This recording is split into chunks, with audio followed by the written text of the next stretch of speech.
Hello friends, welcome to the Itihas Adda. आप सब कैसे हो? बढ़िया होंगे। तो दोस्तों, अब काफ़ी टाइम हो गया है, आप लोगों का एग्ज़ाम हो गया है, आंसर कीज़ आ चुकी है।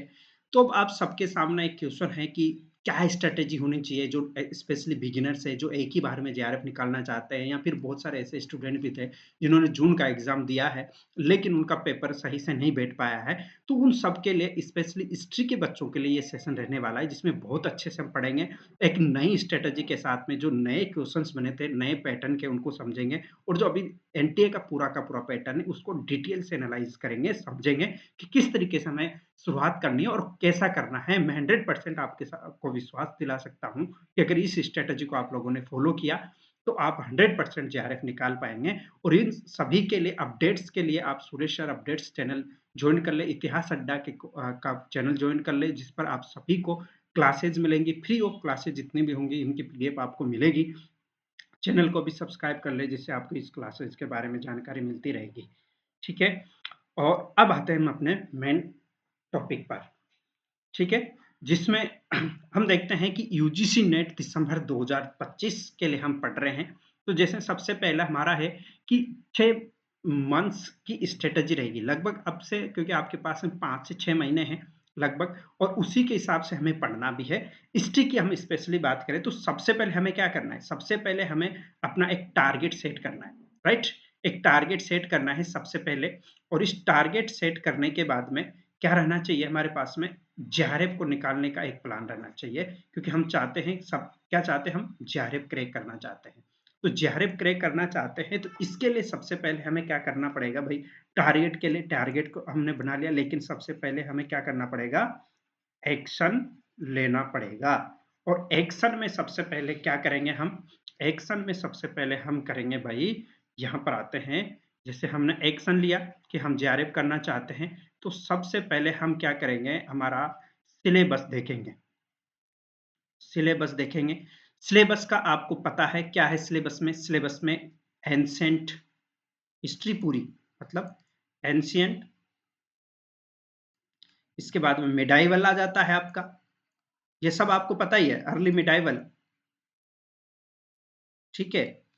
मॉडर्न, मैं एक बार लिख देता हूँ वैसे ही, ठीक है? हिस्टोरियोग्राफी, ये सभी टॉपिक आपके सिलेबस में हैं, जिसको आपको अच्छे से पढ़ना है, क्योंकि सिलेबस याद रहना चाहिए हमें अच्छे से कि यहाँ से और इस तरीके के क्वेश्चन बनेंगे। क्योंकि सिलेबस में से क्वेश्चन बनते, आउट ऑफ सिलेबस बिल्कुल भी नहीं है। तो अब इसके लिए क्या करना है भाई? अब इसके लिए क्या करेंगे? हमारा स्टडी मटेरियल देखेंगे, स्टडी मटेरियल देखेंगे, यही तो देखेंगे हम सबसे पहले।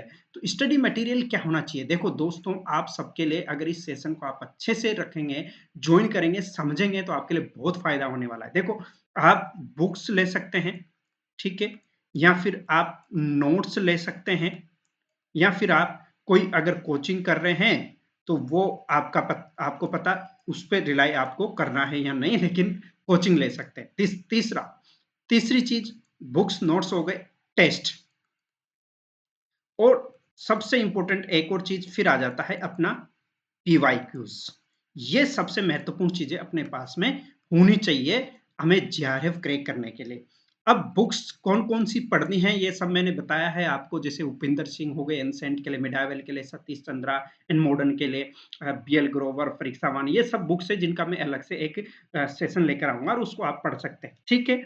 अब देखो, आपके लिए सबसे इंपॉर्टेंट चीज है इतिहास अड्डा जो है, यहाँ पर आपके लिए क्या होने वाला है? इतिहास अड्डा पर आपके लिए निशुल्क पीवाईक्यूज मिलेंगे, पूरे टॉपिक वाइज, और फ्री होंगी ये सब।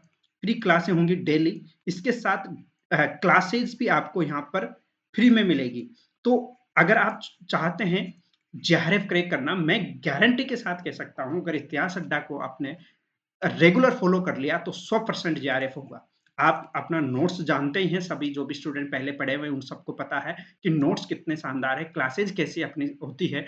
तो ये सब आप देख सकते हैं। फिर भी अगर आप चाहें तो वो कर सकते हैं। फिर आप मॉक टेस्ट भी देंगे, जिससे आप अपना सिटिंग को समझ पाएंगे, क्वेश्चन पैटर्न को समझ पाएंगे। अब इसके बाद में हमें क्या करना है? यहाँ तक हमारे पास में चीजें हो गई है। अब इसके बाद में जैसे हमें स्टड इन सब बुक्स को नोट्स को, इन सबको पढ़ने से पहले एक चीज और देखनी है कि लास्ट, यहां तक हम आ गए ना? यहां तक आने के बाद में अब तीसरा पॉइंट अपना है, ये एक आ गया, दूसरा आ गया, तीसरा आ गया कोचिंग वाला। अब चौथा पॉइंट आता है अपना कि लास्ट जो पीवाईक्यूज है एग्जाम के, जैसे जून का एग्जाम ही है 2025, इसको एनालाइज करना है। 3 साइकिल का एनालाइज कर सकते हैं हम। लास्ट 3 साइकिल में जो उनको पढ़ेंगे, अच्छे से समझेंगे कि क्वेश्चन कैसे बने हैं, कहां से बने हैं और किस किस तरीके के क्वेश्चन बने हैं। जैसे कि सबसे पहले मैं एक बार बता देता हूं आपको कि इस बार जो क्वेश्चन बने थे, वही पैटर्न तो वही है, सेम ही है। जैसे कि क्रोनोलॉजी के क्वेश्चन थे, क्रोनोलॉजी के क्वेश्चन आ जाते हैं, लेकिन इनमें चेंज हो गया है थोड़ा सा। जो है मल्टी स्टेटमेंट, मल्टीपल स्टेटमेंट वाले।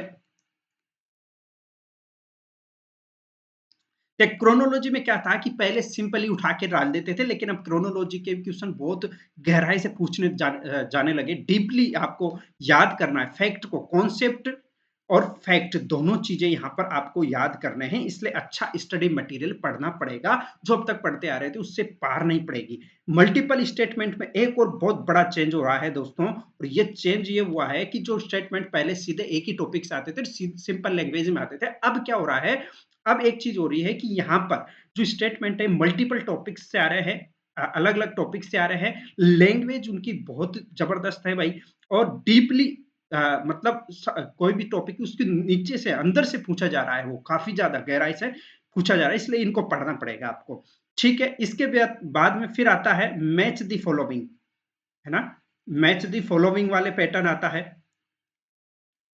और इससे हमें वही इसी तरीके के, अगर हमने इन दोनों पैटर्न से पढ़ लिया तो ये तो हो ही जाएगा।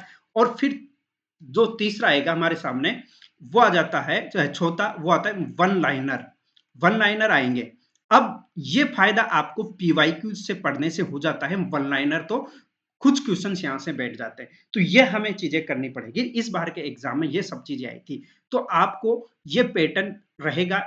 इससे एनालिसिस करने से, पुराने पेपर से, 2-3 साइकिल से आपको पता चलेगा कि कैसे पढ़ना है, बुक्स को कैसे पढ़ना है, नोट्स को कैसे पढ़ना है, और क्वेश्चन सॉल्यूशन अगर मैं करवा रहा हूं तो उसको भी समझना कैसा है, क्योंकि मैं सब चीजें बताता हूं, पेपर कैसे अटेम्प्ट करना है, क्वेश्चन कैसे बनता है। क्योंकि एक ही अगर मल्टीपल स्टेटमेंट के है ना, तो एक क्वेश्चन में 4-5 क्वेश्चन शामिल होते हैं, उनको हमें समझना पड़ेगा पीवाई क्यूज को। इसीलिए मैं सेशन लेकर के आता हूँ। पहले जिस प्लेटफॉर्म पे मैं पढ़ा रहा था, बहुत जबरदस्त तरीके से सब बच्चों को पता ही था। अब इसमें एक और क्वेश्चन कुछ बच्चों का था कि सर न्यू क्वेश्चन बन रहे हैं क्या। भाई न्यू क्वेश्चन नहीं है, उन्हीं क्वेश्चंस को अलग तरीके से फॉर्मेट कर दिया है। दूसरा आप ही के सिलेबस में से आ रहा है, जो सिलेबस यूजीसी ने दिया हुआ है यही आ रहा है, लेकिन उन्होंने क्या करा है, थोड़ा सा डिटेल में डीपली नॉलेज पूछ लिया है, और अब ऐसा ही पूछेंगे ये, राइट। तो इसके लिए हमें यह सब चीजों को पढ़ना पड़ेगा। तो सबसे पहली बात आपकी फाइनली कंक्लूजन अगर मैं बताऊं, तो भाई सबसे पहले हमें हमारे पास में सिलेबस को देखना है, और सिलेबस के बाद में आपका स्टडी मटेरियल देखना है, स्टडी मटेरियल देखना है।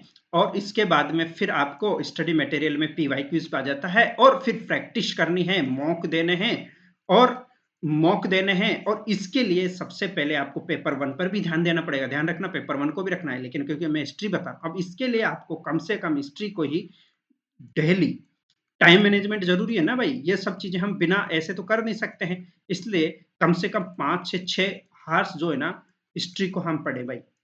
5 से 6 हार्स कम से कम हिस्ट्री को पढ़ेंगे।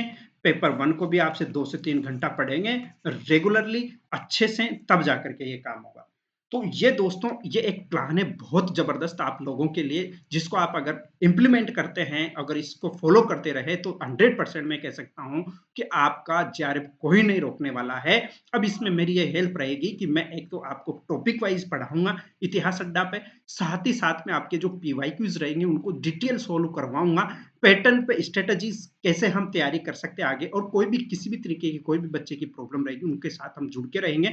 तो अगर सेशन अच्छा लगा है आपको, तो लाइक करें, कमेंट करके मुझे बताएं, साथ ही में अधिक से अधिक बच्चों तक इस सेशन को शेयर भी करें, जिससे आप सबको फायदा हो। और इसी तरीके की स्ट्रेटजी इतिहास का, ये मान के चलिए वन स्टॉप सॉल्यूशन रहेगा भाई। ये यहाँ पे सब चीजें आपको इतिहास की मिलेगी, नेट असिस्टेंट प्रोफेशनल सबके लिए तो ये एक रामबाण है। तो आप सभी एक बार चैनल को सब्सक्राइब कर लें, और इसको शेयर भी करें। और सेशन अच्छा लगा है तो लाइक करें, कमेंट करें। Thank you so much all.